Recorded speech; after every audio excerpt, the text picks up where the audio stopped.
뉴스 속 깊숙한 이야기를 들어보는 인터뷰 시간입니다. 총선에 나설 공직자들은 선거 90일 전까지 사퇴를 해야 됩니다. 지금은 한 달이 채 안 남은 상황인데 지난주 이분이 사의를 표명했습니다. 정치인으로 돌아오는 이광재 국회 사무총장입니다. 안녕하세요. 네, 안녕하세요. 오랜만입니다, 총장님. 네. 아직까지는 사무총장 직위를 유지하고 계시는 거죠? 그렇죠. 예. 언제 이제 그만두십니까? 본회의에서 투표를 해야 되니까요, 후임자가. 예. 곧 되겠죠. 이저 21대 국회 사무총장을 지내셨는데 이 역대 항상 이 국회가 가면 갈수록 역대 가장 무기력하다, 최악이다라는 평가를 좀 받는 것 같습니다. 특히 이번 국회 같은 경우에 정치가 실종되고 너무 진영 논리에 매몰되지 않았냐 이런 좀 비판이 있던데 국회 사무총장으로 어떻게 보셨어요? 정말 좀 참담한 국회였는데요. 예. 물론 민주당도 부족한 점이 있었지만 전 대통령실이 가장 잘못했다. 어떤 점에서 그렇죠? 왜냐하면 예. 야당 대통령 후보를 지금 1년 반째 수사를 하고 있잖아요. 예. 대화도 하지 않고. 네. 그리고 또 하나는 그 인사 참사에 가까운 임사 실패. 그다음에 바이든 날리면이라는 또 말 실수, 엑스포 실패, 그다음에 거듭되는 김건희 여사와 관련된 이야기들. 예. 그러다 보니까 도대체 뭐 정책을 얘기할 시간이 없어요. 우리가 잼버리 뭐 온갖 사건들이 너무 많았잖아요. 예. 그리고 더 큰 문제는 이 정부가 노동개혁, 금융개혁, 노동개혁, 연금개혁, 교육개혁 좋았거든요. 예. 근데 법안이 없어요. 방향 자체는 방향은 좋았는데 법안이 없으니까 예. 뭔가 무엇을 하겠다는 걸 알 수가 없는 거죠. 그러다 보니까 국회는 계속 공전될 수밖에 없었다. 그 여권에서는 그런 얘기 하잖아요. 민주당이 이제 180석이라는 압도적인 저 의석을 차지하고 여당의 어떤 국정 운영 반영에 전혀 협조하지 않는다. 발목을 잡는다. 뭐 이런 표현들 많이 하던데. 저도 뭐냐 쭉 지켜봤었는데 그러면 여당이 어떤 민주당이 A라는 법안을 내면 그 국민의힘이 B라는 법을 내야 될 거 아닙니까? 예. 법안이 자기 법안이 별로 없어요. 발의 자체가 없다. 네, 두 번째는 예. 뭔가 노동개혁과 관련해서는 뭔가 쭉 자기 법안이 있어야 되는데 그게 없고 교육개혁 이러면 갑자기 어느 날 킬러 문항이 문제다. 예. 노동개혁 이러다가 어느 날 뭐냐면 건폭 세력이 문제다. 이렇게 되다 보니까 이거를 제도의 문제가 아니고 사건 사고로 몰고 가다 보니까 끝없는 정쟁이 돼버린 거죠. 그러니까 기본적으로 이 나라를 어디로 끌고 갈 것인지가 불분명했습니다. 그 방향 그 3대 개혁 과제에 대한 방향 자체의 설정은 잘했다라고 저는 평가하셨잖아요. 잘했다고 생각해요. 그런데 그 디테일한 점이 좀 부족하다는 건데 그건 왜 그런 일이 현상이 일어난다고 보세요? 결국은 이 정권을 담당하는 이 국가의 플랜이 없다고 저는 생각합니다. 그래요. 예, 네, 예. 그리고 대통령실에서 너무 많은 정책을 얘기하는 거죠. 사실은 장관한테 맡기면 장관이 그 문제를 풀어가야 되거든요. 그리고 국민적 합의 없이는 예. 정책을 만들기가 어렵습니다. 이제 예. 일방주의 시대는 끝났습니다. 알겠습니다. 이 좀 사의를 표명하셨으니까 아무래도 이제 말씀하시는데 예전보다는 좀 자유로우실 것 같은데 예. 원래는 국회 사무총장 직위를 가지고 계시면은 이게 현안에 대해서 말씀하시기가 좀 어려울 수도 있잖아요. 그렇죠. 예. 이 윤석열 정부의 국정 운영에 대해서는 전반적으로 어떻게 보고 계십니까? 이건 뭐 제가 평가 보기로는 한번 같이 생각을 해봤으면 좋겠는데요. 예. 우리가 장바구니 물가가 그 전보다 올라갔습니까? 내려갔습니까? 올라갔죠. 일자리가 많아졌습니까? 줄어들고 있습니까? 일자리요? 뭐 많다고 볼 수는 없겠죠. 네. 예. 경제가 좋아지고 있습니까? 나빠지고 있습니까? 아이고 왜 자꾸 저한테 이거 어려운 질문 하셔서. 지금 국가가 예. 저는 국민들이 국가의 격이 자꾸 떨어지고 있다. 그러니까 사실 정부가 국민을 걱정하고 정부가 국민을 무서워해야 되는데 지금은 국민이 나라를 걱정하고 국민이 정부를 무서워하고 있는 이런 시기 아닌가 싶습니다. 정말 국정 기조의 대전환이 필요한 시기라고 봅니다. 알겠습니다. 정치권 소식을 좀 보죠. 이 여당 얘기부터 좀 해볼게요, 총장님. 예. 한동훈 법무부 장관 비대위원장설이 유력하던데 뭐 아직 뭐 결정 난 건 아니지만 예. 어떻게 보십니까? 지금 여권의 그 상황들. 벌써 국민의힘이 대통령 선거 이기고 나서 2번이나 비대위원장을 바꿨거든요. 예. 근데 오늘 조선일보 오죽했으면 사설에서 한동훈 장관이 좀 과하다라고 비판을 했잖아요. 예.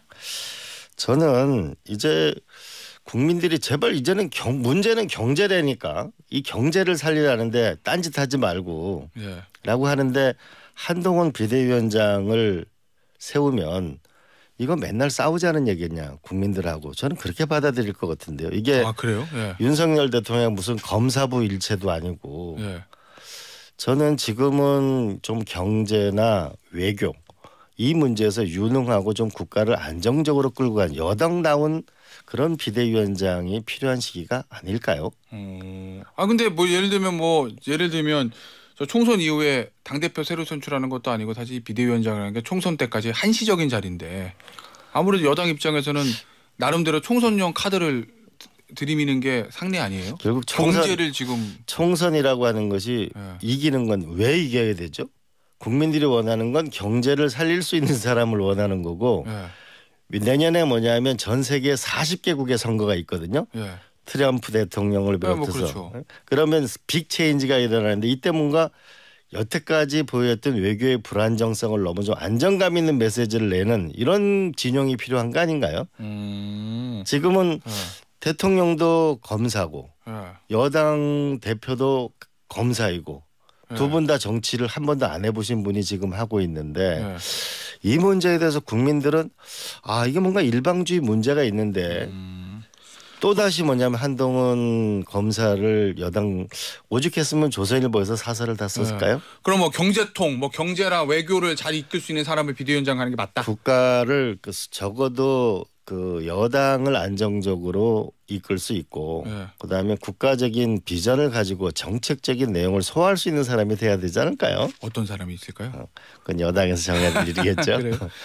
한동훈 장관이 만약에 그럼 비대위원장 안 가면 뭐 선대위원장으로 들어올 수도 있다. 뭐 이런 평가도 있던데 그건 저는 뭐 선거대책위원회야 들어올 수 있는 거고 그리고 네. 저는 한동훈 장관이 저는 지역구에 출마해서 겸손하게 평가를 받아봐야 된다. 예.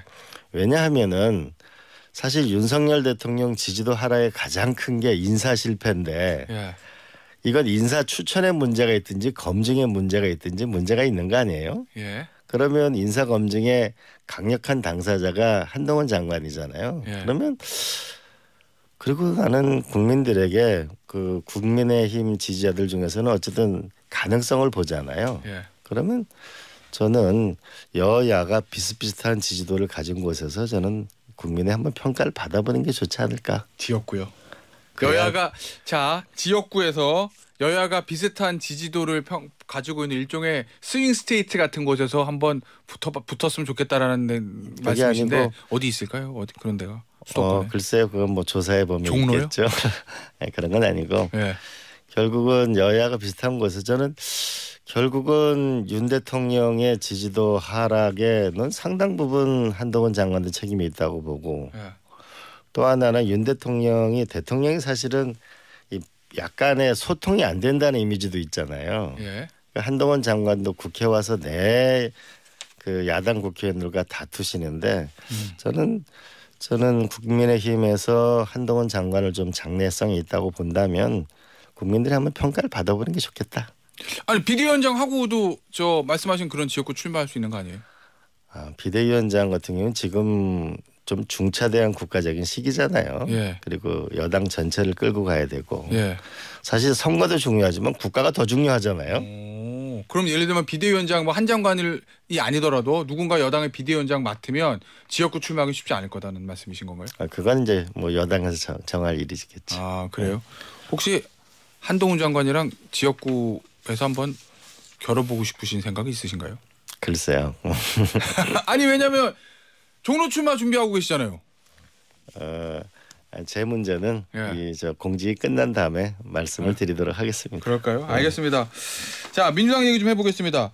이 민주당은 좀 아무래도 변화하고 혁신의 발걸음이 좀 느리다. 뭐 이런 평가들도 있어요. 왜냐면 어찌됐건 국민의힘은 강서구청장 보궐선거 이후에 뭐 시끄럽긴 하지만 뚝딱뚝딱뚝딱 뭔가를 좀 하려고 하는데 민주당 너무 조용한 거 아니야? 뭐 이런 평가들이 있거든요. 어떻게 보십니까? 민주당은 아마 이번 수요일이죠. 이재명 대표와 김부겸 총리와의 만남, 예. 그다음에 이재명 대표와 정세균 총리의 만남을 계기로 좀 어떤 변화를 꾀하지 않을까 싶고요. 예. 일단 이번 국회에서 그 특검 문제를 마무리 짓고 난 다음에 본격적인 아마 선거로 넘어가면서 예.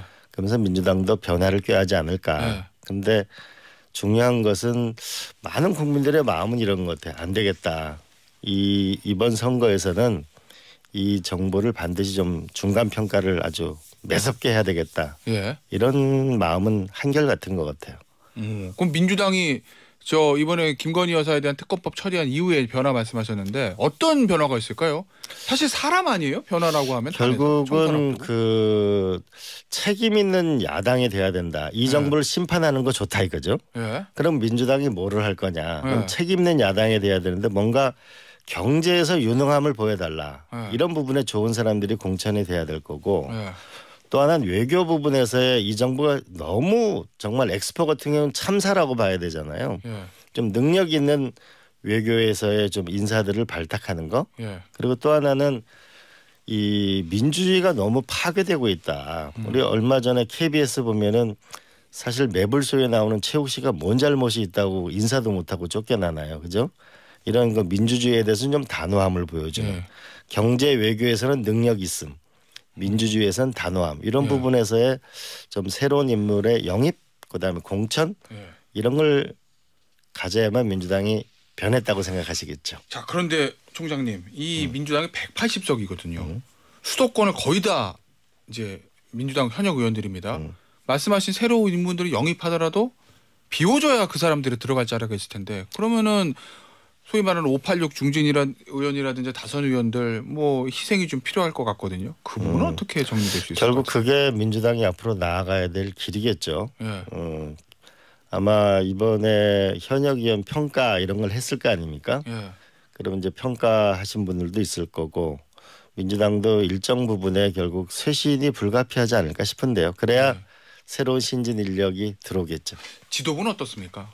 어찌됐건 간에 국민의힘은 지금 새 얼굴로 총선을 치르겠다는 겁니다. 뭐 한동훈 장관 유력하다고 한데 아직 결정된 건 아니지만 그러면 민주당은 이재명 대표 얼굴로 계속 총선 치러도 승리할 수 있다고 보시는 건가요? 저는 이재명 대표가 당원들이 선출한 대표이잖아요. 예. 그리고 이재명 대표 없이 민주당을 이끌어갈 사람도 없어요, 사실은. 아, 그래요? 예. 그러나 또 한편으로는 선거가 임박하게 되면 이재명 대표가 또 재판을 계속 치러야 되기 때문에 예. 그 문제도 극복해야죠, 그죠? 예. 그러면 결국은 이 총선 승리를 위해서 무엇이 합리적인지는 아마 방법을 찾아내지 않을까 싶은데요. 그게 바로 지혜겠죠. 어떤 방법이 있을까요?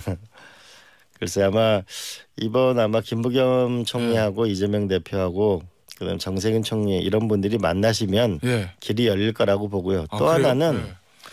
그 이재명 대표와 저는 이번 총선 승리를 위해서 좀 제 정당이나 국민 연석회의 같은 거를 만들어서 국민들의 지혜를 구하는 거. 한편으로는 전직 총리의 지혜를 구하고 예. 한편으로는 이 국민들 속에서 에너지를 모으다 보면 예. 어떤 바람직한 시스템이 나오지 않을까. 그 총장님 방금 전에 말씀하신 이재명 대표와 죄송합니다. 정세균 전 총리, 김부겸 전 총리와의 만남. 어떻게 보면 이재명 대표 입장에서는 가장 먼저 만나야 될 이낙연 전 대표, 이낙연 전 총리만 쏙 빠진 거예요. 그럼 왜 그렇다고 보세요? 저는 이낙연 대표가 너무 신당 얘기를 너무 일찍 하신 것 같아요. 그래서 예. 그 많은 분들이 그 이낙연 대표가 민주당이 어떻게 좀 변했으면 좋겠고 내부 공감대를 좀 가져가면서 해야 되는데 네. 신당 얘기를 갑자기 하시니까 아니 지금 이번 총선은 우리 힘을 모아서 우리가 함께 싸워나가 승리해야 되는데 갑자기 신당 얘기를 하니까 너무 지금 황당해하는 거죠. 그래요. 네. 아니 오늘 저 인터뷰 기사를 보니까 이제 이낙연 전 대표가 민주당의 근본적인 변화 없으면 신당 열차는 계속 간다. 뭐 이렇게 얘기를 했더라고요. 그 얘기는 신당도 신당이지만 그 전제 조건으로 민주당의 근본적인 변화를 요구하는 건데 그 부분에 대해서 예를 들면 이재명 대표가 좀 수용해 주면 이낙연 전 대표가 신당 창당 안 하고 당내에서 통합하면서 잘 있을 수도 있는 거 아니에요? 일단 그럼 이낙연 대표부터 좀 이게 우리가 무엇을 고쳐 나가려면 지금 선거 며칠 안 남았잖아요. 이걸 막 이렇게 오픈해가지고 막 비판하는 것보다는 내부적으로 충분히 논의를 해나갈 수도 있잖아요. 그렇지 않은가요? 근데 신당 얘기를 너무 불쑥하시면서 내부 동력을 너무 잃어버리신 거 아닌가 싶어요. 그래요? 그저 원칙과 상식 의원들 4명 의원들 있잖아요. 예. 그 4명의 의원들하고 이낙연 전 대표가 신당 창당에 대해서는 좀 생각이 다른 것 같은데 민주당의 변화를 요구하는 방향이라든지 그것들은 좀 비슷한 것 같거든요. 그 목소리들을 이낙연, 이재명 대표가 전격적으로 수용할 가능성은 없다고 보시나요? 조금 전에도 말씀드렸지만 저는 네. 이재명 대표가 당원들이 선출한 대표이고 네. 그리고 이재명 대표의 역할이 분명히 있는 거죠. 그게 현실이죠. 네. 그리고 이 선거를 치러 나가는 데 부분에서 뭔가 민주당의 통합력을 만들어야 되는 것도 사실인데 네. 저는 이낙연 그 혁신 김정민 의원 같은 경우에도 나머지 그 4분도 그 신당을 만드는 건 대체로 반대할 거라고 봅니다. 예. 저는 김정민 의원한테 절대 탈당해서는 안 된다라고 얘기했어요. 지금은 우리가 전열을 갖추고 변화를 꾀할 할 때라고 저는 생각하죠. 그 100명의 의원들이 아마 이낙연 전 대표의 창당에 반대하는 연서명을 했다고 보도가 있던데 그 연서명이 의미하는 바는 뭐라고 보십니까? 지금 상황에 대한 절박함이겠죠. 지금 윤석열 대통령의 이번 선거를 통해서 국정기조의 대전환, 이 일방통행은 안 된다. 네. 이걸 확실하게 국민들이 회초리를 들어야 된다고 단결해야 된다는 거에 의지의 표현 아닐까요? 알겠습니다. 오늘 인터뷰는 여기서 마무리해야 될 것 같습니다. 지금까지 이광재 국회 사무총장이었습니다. 감사합니다. 네, 고맙습니다.